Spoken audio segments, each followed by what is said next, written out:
In this tutorial, we are going to perform stress analysis of a step bar with the various dimensions, cross section, and material properties, which is different for each section. So, in this tutorial, we are going to cover line from sketch, cross section, fixed scope, uh, not point cloud, add frozen, and we are going to solve this problem which have basically three elements. So element 1, 2 and 3 both uh, all the elements have same length of 200 millimeter. The material young modulus for the first element is 0.67 E5. So each of the elements have different material properties and different diameters. So diameter of the first element is 20 millimeter, diameter of the second element is 10 millimeter, and the diameter of the third element is 15 millimeter. So the one end of the bar is fixed, and on the other hand, there is a load of 10 kilonewton is being applied. So starting with the ANSYS Workbench, so we first drag the static structure uh, from toolbox, assign these material properties. So first material, one has material properties of uh, 0.67 E5 megapascal and the poison ratio is 0.3. So the material properties for the first element is 0.67. So the material second material have property of 0.1. So we are going to define the material through here.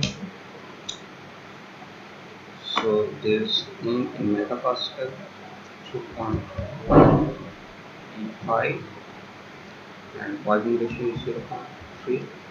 So similarly for the material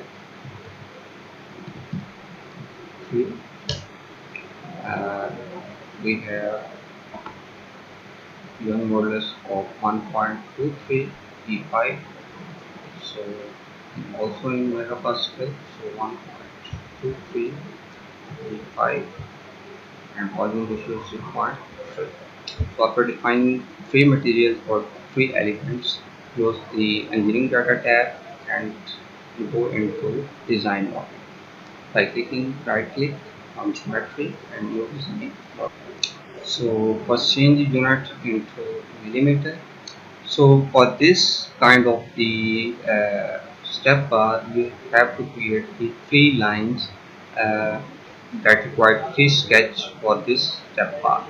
So in sketch 1, we are going to create by clicking our line at vertical direction and give it a dimension of 200 millimeter. So click F7 or press F7.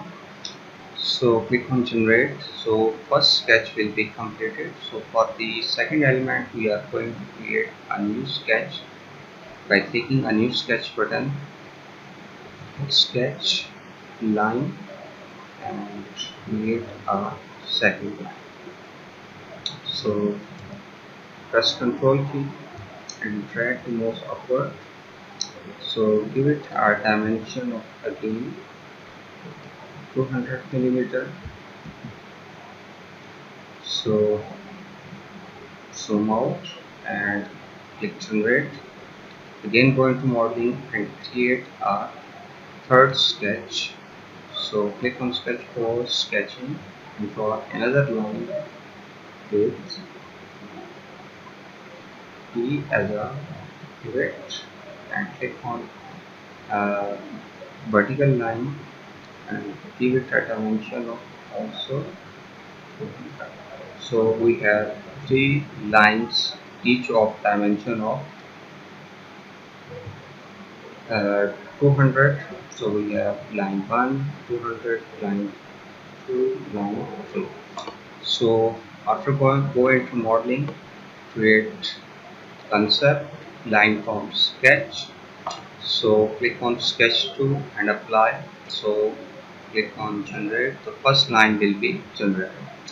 So again repeat the process for the second and third line, but with additional property sketch 2 apply, and operation is add frozen. So we can get another line body that is separate from line body 1. So we have now two line bodies, but the third line body is also going to sketch, line from sketch, click third sketch, apply, and from operations select add frozen. So we get a third line body at here. So the final step is now define the cross section concept. Cross section circular. So we have basically three cross section in this with a diameter of 20 millimeter, 10 millimeter, and 15 millimeter. So go into cross section and define the radius of the first cross section is half of the diameter, that is 10. So 10 millimeter, and click generate. So go into concept cross section. Now define the second cross section which is 10 millimeter and with the radius of 5 millimeter. Click generate. So for the third cross section, going to again concept cross section and circular. And third cross section diameter is 15 and the radius of 7.5. Click generate. Now assign these three cross section to the line bodies. So first cross section to the first line body, second cross section to the second line body, and third cross section to the third line body. So after assigning this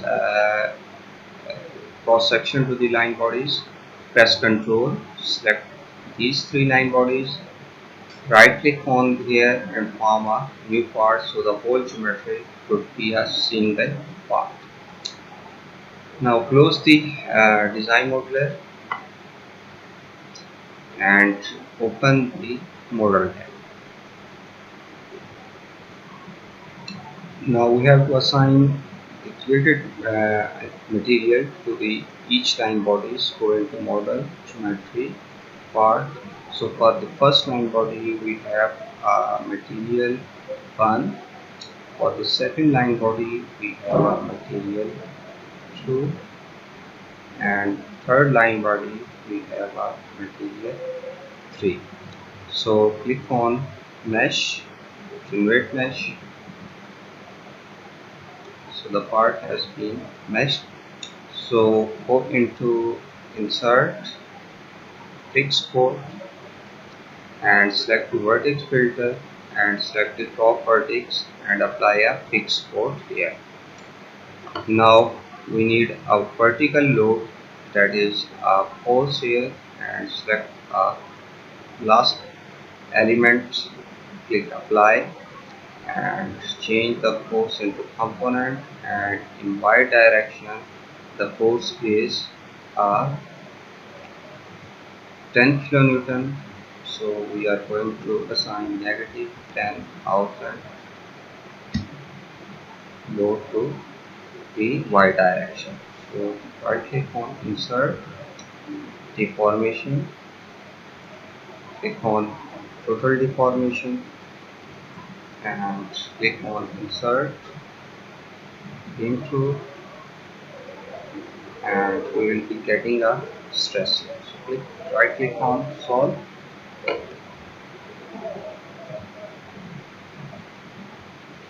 So, as you can see that we have a maximum deformation of 0.30853 millimeter. So you can click on top and check that the maximum deformation is at basically the last element node where the force has been applied, so U4. So you can check the result at the U4 is 0.31 millimeter, very close to the solution, and at U2 that is basically the position at the end of the first element, that is 0.09, and from the solution we have u2 is 0.0959.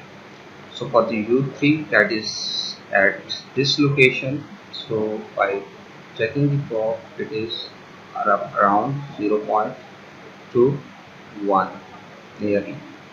So it is 0.2181 millimeter. So for the stresses, maximum stress is basically a 1 to 7.8. So by again displaying the probe that the maximum stress is at the element 2, that is one that is second cross sectional area, that is 127.4. So by the solution that we have, that for the second element we have a stress of 128.31.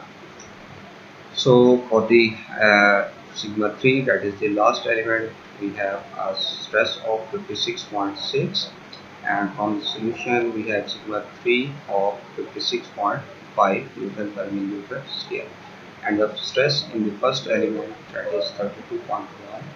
So in first element we are getting 31.85. So we can improve the result by simply refining the measure. Thank you guys.